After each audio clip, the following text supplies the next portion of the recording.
Welcome to Markets Plus, BMO's award-winning podcast that explores the key forces shaping our economy, markets, and communities today.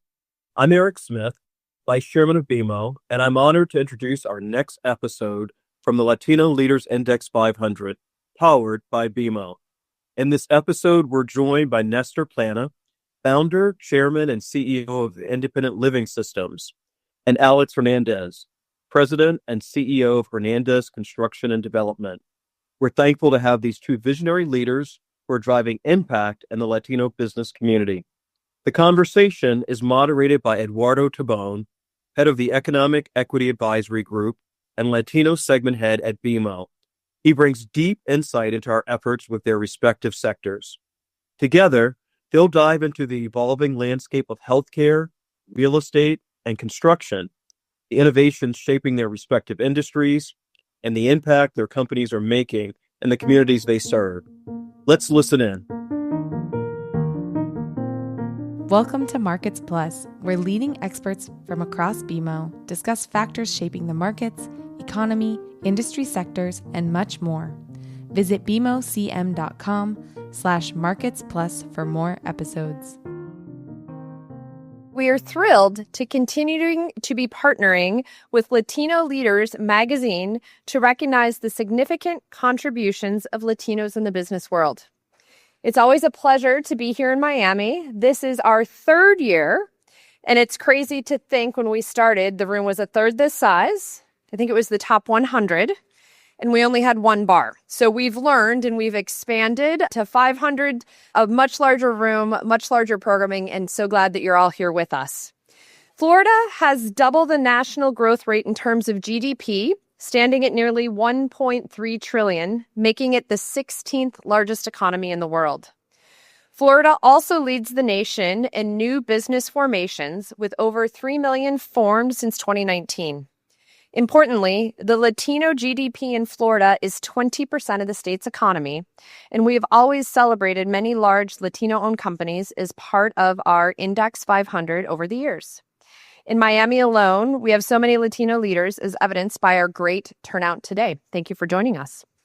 BMO is deeply committed to the Latino segment. Since our partnership with Latino Leaders magazine started 3 years ago, we have identified over 1,000 Latino-owned or led companies in the Latino Leaders Index that collectively are employing over 700,000 people.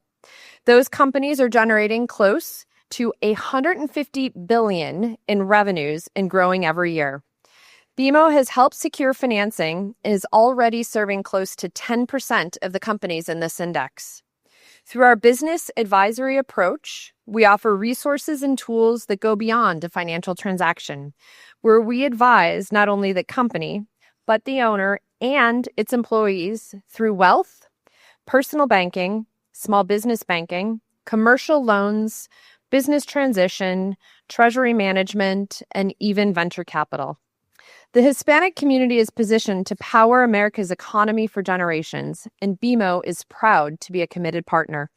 Your business continues to make an impact on the diverse industry sectors you represent: technology, manufacturing, construction, and food, to name just a few, all areas where BMO has deep expertise.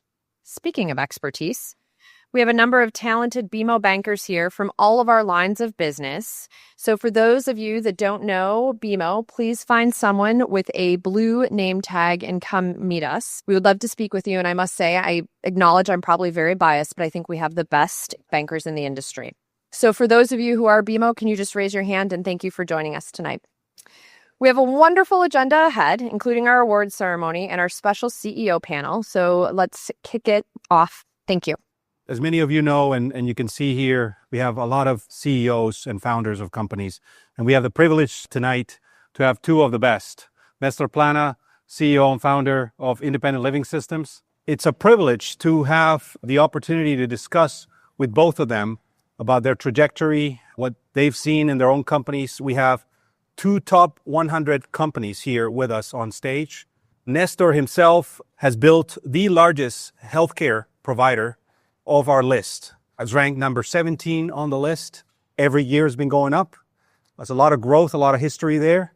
And Alex has built a preeminent development and construction firm, not only in Florida, but across our country, and growing every single year as well. So with that, what I'd like to start is for us to hear from both of them. And I'm going to start with Nestor. Their companies have thrived because of their leadership and their vision. And Nestor leads, his company, and being the largest healthcare provider of, our country as a Latino healthcare provider and ranked at number 17, we will all love to hear, and our audience that will be listening to this, your trajectory and how mission-driven the company has been. Thank you, Eduardo. Yes, look, I think that it's very important for me to talk a little bit about my background and how I got here, right? My parents came to this country in 1969 from Cuba. We lived in California for a couple of years. My mom was a housekeeper in a hotel. My father would sell cigars. So basically, they came to this country to work and to be able to give back, right? But, what really started to bring a lot of passion into the work that I do is my mother would always tell me, never put me in a nursing home, right? Help me stay in the community when I get old, because she would see her colleagues that worked with her in the actual hotel that they would take their mothers or their family members, and they had no other choice to be able to put them into the nursing homes. And I've basically have built a company and a trajectory and a business line in healthcare now that operates in about 27 different states to help people age in place and stay within the community. These are all people that are certified to be in nursing homes, and 27 states have now created special waivers to be able to help people age in place and stay within the community. So we've been very lucky in being able to build a very significant company, but our focus is to take care and help the most vulnerable population in this country. We have moved from the elderly to the developmental disabled population. We're very excited about that. We think that that has a tremendous trajectory. There's a tremendous amount of people that have intellectual disabilities that are not getting help from the states, right? And the state of Florida, being a leader, just created a pilot program to take about 53,000 people that are in the program, and they've moved them into managed care programs. We have 23,000 folks in the state of Florida that have been waiting for services, and we're now starting to get them off those waiting lines and get them for service. We have folks in our program today that have been in waiting list as long as 19 years. So what I love of what we've been able to create is not an amazing company that we've had a tremendous growth, right? The last couple of years, the growth for us has been spectacular. In 2018, before we won a contract in Florida, we were about a $100 million company. This year, we'll do about $1.8 billion in revenues, and we'll probably double that within the next 18 months that we're going forward. The most important thing is we're helping people that have the greatest need. So I feel very proud of what we've been able to build. And one of my goals is to continue to help young entrepreneurs be able to continue to make it better and better. Thank you, Nestor. Very inspiring. The construction and the development and construction sector is the number one sector in the entire Index 500 list. And what Alex has now been able to build with his company is absolutely amazing. So we'll love for you, Alex, to also share your story. Yeah, absolutely. Thank you. So my history is my dad was a surgeon that came from Cuba, and with my mom, both of my brothers, my older brothers were born in Cuba. I was the only one born in the U.S. But for my dad to get his internship, he had to go to redo his internship in Columbus, Ohio. So I'm Alex Hernandez, a Cuban born in Columbus, Ohio. And every time everybody sees it on my passport, they're trying to piece it together.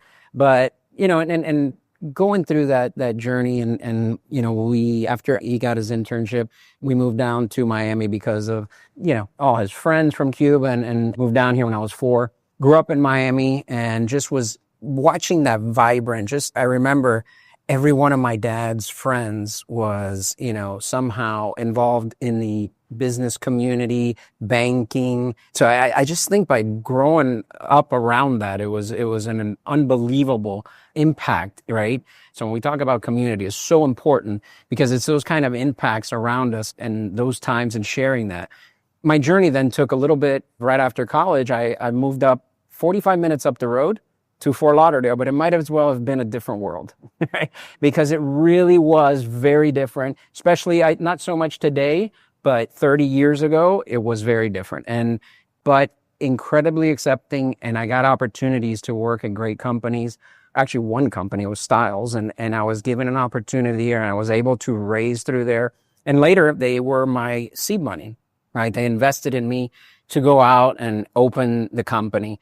And basically, I saw a model that was just very well run, very efficient. But on top of that, I think the most important thing where I kind of combined two lessons, right? The lesson I got and the model that I had from my father was I would go to do the rounds with him as a kid. And whenever he would go to Coral Gables Hospital or something, I absolutely hated going to the hospital as a kid.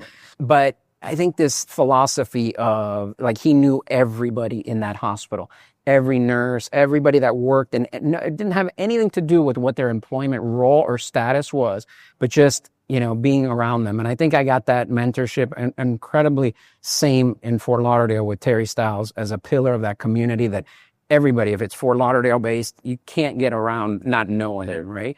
So both of those things became kind of the foundation and just learning how to do business from the ethical and, community being a big part. And can you talk a little bit about the growth of the company? So when we started, we phase one, like, I think we were on the phone the other day and I told you right now, Hernandez Development and Construction is at basically what we're calling 3.0, right? Started the business 23 years ago. Construction primary focus. We did everything. We were small. I started by myself, basically, one-man band, and just grew from there. And that first, 5-6 years, that was, what we grew and started doing some government work and fast growth. And it was exciting. And then the GFC hit and it was absolutely devastating to our industry. And we had to go through that process. And so 2.0 was kind of coming out of 2012. And that's when we really started really growing in our industrial. We've built 17 million square feet of industrial. If you have a product at your home here in South Florida, it's a good chance that it was a building that we were somehow participated in building. Anything off the Turnpike, Doral, all those buildings. So we had phenomenal success in industrial and building those and doing some development, here and there, more opportunistic. And then we really started focusing and growing our development platform. And that kind of a catalyst to that was self-storage. You mentioned our ties, and so we own self-storage in Chicago. We anything between Chicago and South Florida is what we considered our primary area and focus. And 3.0 now really, and that's where I think and that's where Eduardo, that when we're talking about it, is really the focus on our development. Now we are leaning in more to developing as an industrial developer, focused primarily on more infill and small bay and, strategically placed assets, which it's getting tougher and tougher to find land in South Florida. We all know that. So those big open spaces that we build, those 1 million square foot buildings are getting tougher to do. So I think the infill, but also I think they serve smaller type business and communities better. And I think that's what we need now. So that's what we're leaning into as a developer. See that everywhere here. Yeah. In Miami, every time we come, and in Florida in general. Thank you for that. And you talked a lot about the different sort of sector trends, which is very important for people to comprehend in your sector.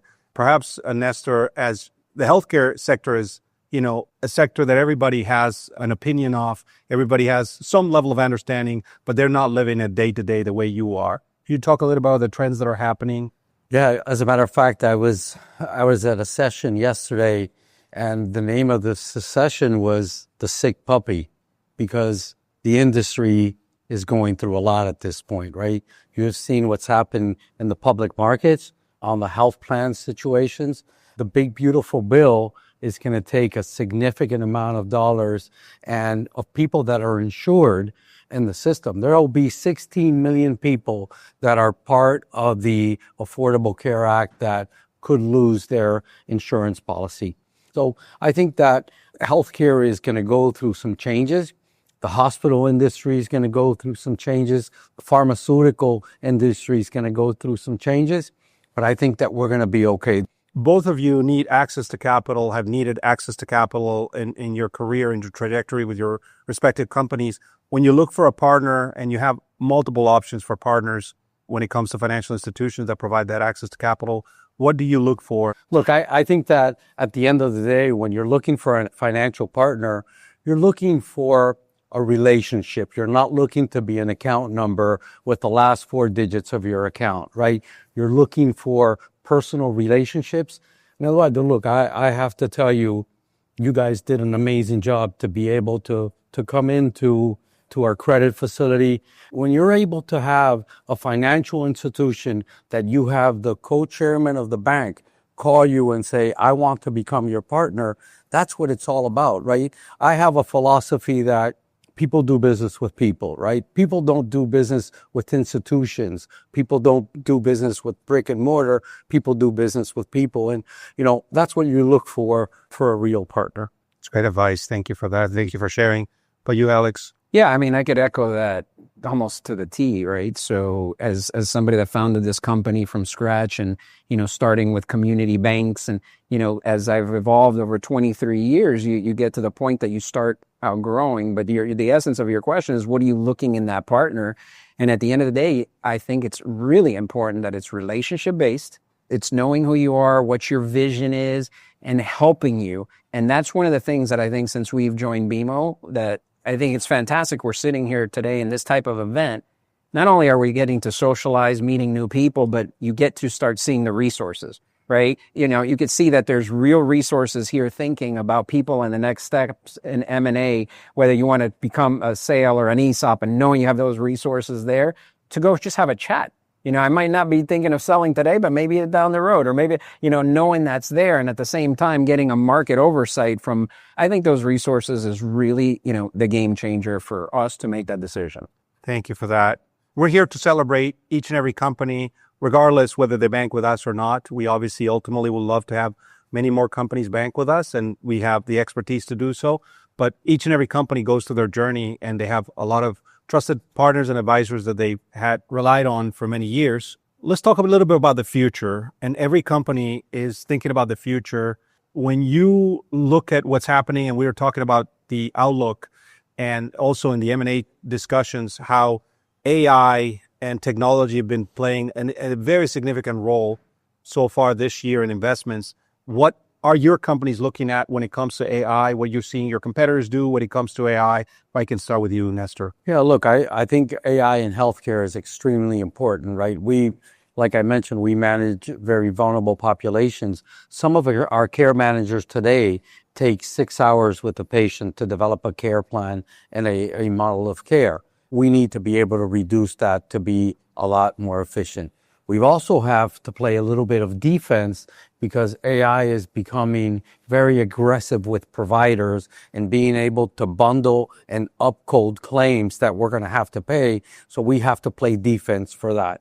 So it's extremely important for us to be able to have better data and a lot better AI to be able to provide better care for folks, right? With the information that we're seeing, we're able to get a medical record for a patient and go back 7, 8, 10 years and really come up with a care model and a care plan for that patient and really understand who are the patients that are early onset of dementia that we know that 2 or 3 or 4 years, they're going to have Alzheimer's. They're going to have a lot more care than they're having today. It becomes extremely important to be able to manage the population and be able to provide better care. One of the things that I'm very proud on, most of my members are in the Medicaid space, the low income people. And, I've spent a lot of money. I brought in the Ritz-Carlton to come in and create a leadership program in our company and train every one of our employees. And I tell my employees, when you go to a Ritz-Carlton and you ask for the elevator, they don't point the finger. They stop what they're doing and they walk you to the elevator. That's the care that I want for my people. But for me to be able to have that, I've got to have a lot more data to be able to create through AI to be able to get those types of outcomes. And I think we're getting there. Healthcare, you're going to see a huge change in healthcare around the AI situation. Thank you so much. Any insights on the future? Any innovations you're looking at, Alex? Any utilization of AI in your business? Yeah, I think on both sides, development and construction, data is going to be key. The competition is tight, margins are tight, and the access to data is where that focus is going to be. And so traditionally, if you look at construction, it's been one of the slowest adopting. When you guys talked earlier about fragmented industries and an industry that M&A and VC has never tried to touch because it was so fragmented, was the construction industry. But now you've seen how it's getting better uniform through like technology, right? And so when you see mega companies like Procores and they're getting established and VC money coming into and trying to find efficiencies. So there's no question, technology, I mean, we are down to, now we're flying over our sites with drones. You have the ability to have facial recognition for employees. I mean, I could go on and on. I mean, we all hear the headlines, but the fact that it's being adopted and brought into construction is phenomenal. And on development, I think it is just imperative to be able to, scrape data that we used to have to do it manually, and be able to really try to find every landowner, anything you could do to try to increase your odds, to try to be able to source, opportunities. I think that's where the focus is going to be. Oh, thank you both. I've loved to get this perspective from you. If you could give one piece of advice to your younger self, what would that be? Study technology and AI. Right? That's where all the money is going to be apparently in the future. I would spend more time with my 3 kids. Your family is here today. Alex's family is here today. Many of our guests are family, and that's a very special moment for people to be here celebrated for what they've done. Sometimes, like this two here up front, in one generation, they built their businesses to this tremendous sizes. Sometimes it's multi-generational businesses. And those children get to, in many cases, stay in the families and grow their businesses with them, families. And sometimes they pass the baton and, continue to be on advisory boards. But that is a phenomenal aspect of this community that we built and continue to build. Please join me in giving a very big applause for both Alex and Nestor. Thanks for listening. You can follow this podcast on Apple Podcasts, Spotify, or your favorite podcast app. For more episodes, visit bmocm.com/marketsplus. The views expressed here are those of the participants and may not necessarily represent those of BMO Capital Markets, its affiliates, or subsidiaries. For BMO disclosures, please visit bmocm.com/podcast/disclaimer.